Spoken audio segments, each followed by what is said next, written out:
पास नहीं होगा। पंजाब में 10 गुरु हुए, तो जिनमें आने समझ लो कि गुरु गोविंद सिंह एक गुरु थे, आखिरी गुरु वही हुए।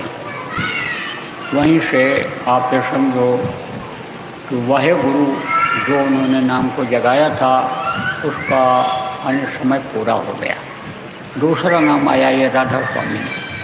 तो अब आप ये समझो सिद्धवाय जी महाराज ने उसको जगाया। तो उनके समय में एक आदमी आश्रम पर गया, गांव का सीधा साधा भोला भाला आदमी गया, कहा देखा उनको, कहा गुरु जी हम आपके यहाँ रहना चाहते हैं। तो तू यहाँ क्या करेगा रह के? कहा गुरु जी आप हमको बहुत अच्छे लगते हो, आपके पास मैं रहना चाहता हूँ। तो बोले तो तू क्या काम करेगा? खेती कर लेता है, कुछ और काम यहाँ आश्रम का जो है वो तो कुछ कर लेता है। तो कहा कि गुरुजी ये सब काम तो हम नहीं कर पाते हैं, हम तो मेहनत मजदूरी करने वाले आदमी, सेवा करने वाले आदमी हैं, हम सेवा करेंगे जो आप बता दो। तो बोले तू ही बता तू क्या सेवा करेगा? तो उनके पास घोड़े थे, तो कहा कि हम घोड़ों की सेवा करेंगे। पूछा तेरा नाम क्या है? बोला बेला। तो कहा अच्छा जा बेला, तो घोड़ों की सेवा करना। अब घोड़ों की सेवा करने लगा तो घोड़े तगड़े हो गए, ताकतवर हो गए। गुरुजी घूमते हुए उधर गए अस्तबल की तरफ जहाँ घोड़े बंधे रहते थे, देखा भाई घोड़े तो बड़े तगड़े हो गए, तंदुरुस्त हो गए, मेहनत करता है, सेवा करता है, खुश हो गए। तो जब खुश हो गए तो पूछे बेला सेवा तो तू करता है, मेहनत तो करता है, ये बता कर तू कुछ पढ़ा भी है? बोला गुरु जी हम कुछ नहीं पढ़े हैं। अच्छा तो हम तेरे को पढ़ा देंगे। तो एक एक लफ्ज़ एक एक दिन बताते थे, एक एक लाइन जिसको कहते हो, और वो रटता रहता था।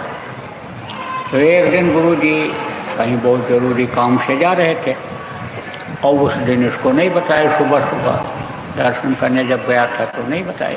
तो जब चलने लगे तब दौड़ करके गया, कहा गुरु जी आज हमको आप नहीं बताए, आज हम क्या रटेंगे? तब उन्होंने कहा वारे अलबेला, न वक्त देखा न बेला, वारे अलबेला। उतावलापन जिसमें रहता है, समय जो नहीं देखता उसको अलबेला कहते हैं। कहे वारे अलबेला, न वक्त देखा न बेला। बेला माने समय, समय को तूने नहीं परखा, कहाँ मैं जा रहा हूँ, किस जरूरी काम से हूँ, और ये बात तू ले आया। तो वो तो समझा कि गुरु जी हमको यही बताए हैं आज पाठ, तो यही रटता रहा दिन भर, वारे अलबेला न वक्त देखा न बेला, वारे अलबेला न वक्त देखा न बेला। और लोग सुने तो हंसे। गुरु जी जब शाम को लौटे और अपना तैयार होकर के सत्संग करने के लिए जा रहे थे, तो साथ के लोग जो थे उन्होंने देखा कि खड़ा है हाथ जोड़े हुए ऐसे बड़े दीनता से, क्योंकि कहा गया कि दीनता जब तक नहीं आती है, अहंकार जब तक रहता है, तब तक वो दीन बंधु मिलता नहीं है। इसीलिए उसका नाम गरीब परवर पड़ा, अमीरपति तो पड़ा नहीं। तो दीनता उसके अंदर थी। आप समझो छोटा बन करके ही कोई किसी से कुछ ले सकता है, पा सकता है। आजकल देखो छोटी सेवा लोग करना नहीं चाहते हैं, बड़ा ही बनना चाहते हैं। तो आप ये समझो कि बड़ा भया तो क्या भया, जैसे पेड़ खजूर, और पंछी को छाया नहीं फल ला गया थी दूर। खजूर का पेड़ होता है तो देखो फल कितना दूर रहता है, हर कोई तोड़ के नहीं खा सकता, और उसके पत्ते भी बहुत बड़े और शाखाएं भी बहुत ज़्यादा नहीं होती हैं कि छाया भी आदमी को मिले कि खड़ा हो करके और वहाँ थोड़ी देर धूप से बचत कर ले। तो खड़ा था हाथ जोड़े हुए, गुरुजी जा रहे थे, देखा उसकी तरफ, लोगों ने भी देखा। तो लोग जो साथ में थे बोले गुरुजी आज इसको क्या पाठ बताए थे आप रटने के लिए? बोले आज तो हमने कोई पाठ बताया ही नहीं।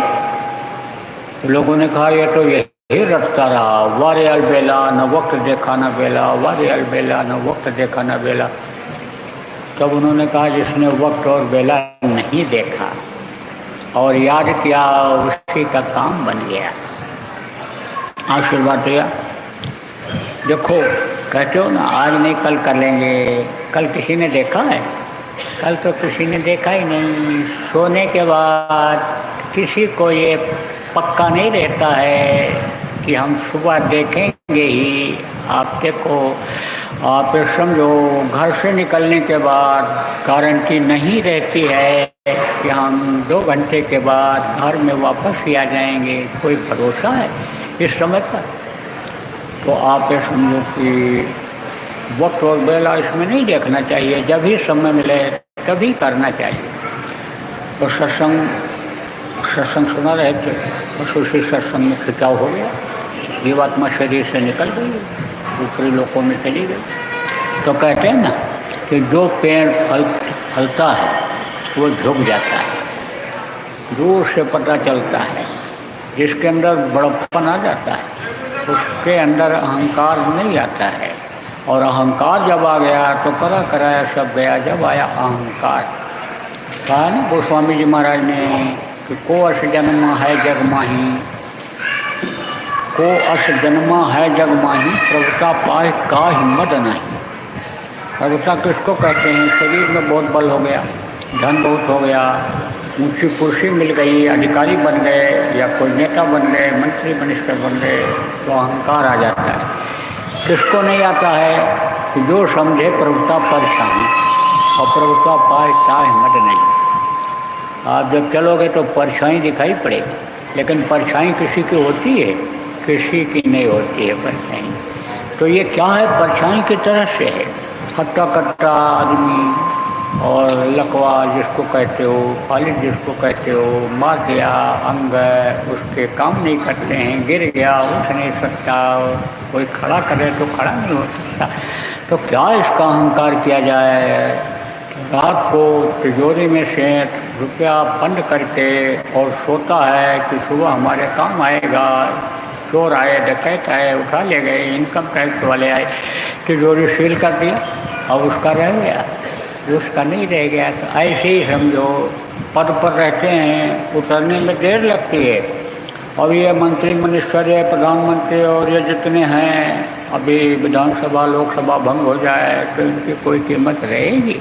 कुछ नहीं। वो तो ड्राइवर लोग ऐसे गाड़ी पकड़ा करके और चले जाते हैं, आप ये समझ लो रख करके चले जाते हैं, कोई सुनने वाला होता है?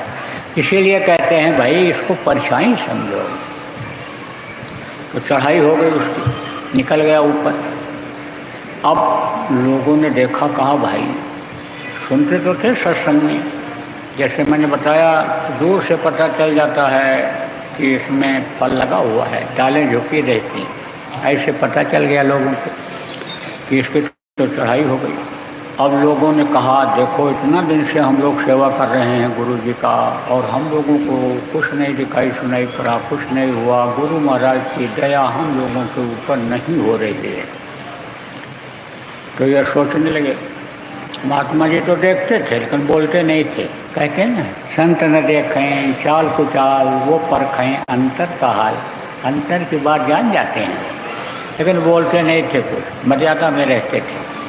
तो एक दिन लोगों ने कह ही दिया, गुरु जी कल का आदमी की चढ़ाई हो गई, साधना बनने लग गई, हम लोगों को तो कुछ नहीं दिखाई पड़ा, न कुछ सुनाई पड़ा। गुरु जी हम लोगों के ऊपर आपकी दया नहीं हो रही। बोले अच्छा, बैठे थे।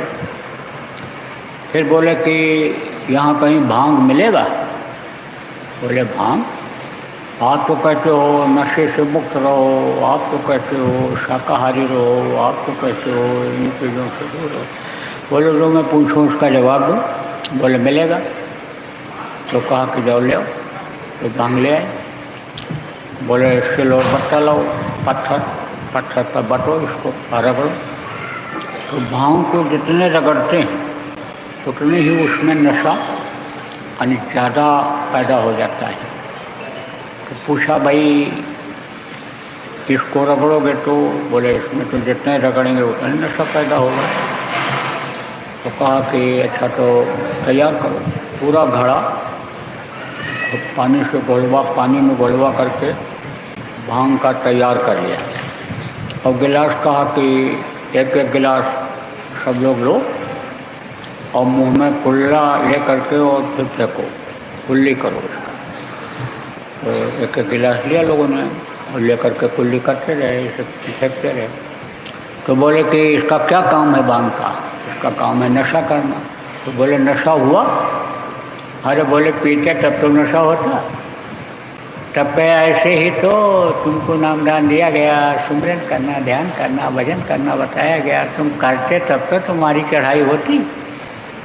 तुम जब अंदर से सफाई नहीं करोगे, झाड़ू नहीं लगाओगे सुमिरन का, तो जो दिन में इकट्ठा कर लेते हो, शाम को नहीं किया ध्यान भजन, तो गंदगी इकट्ठा हो जाती है।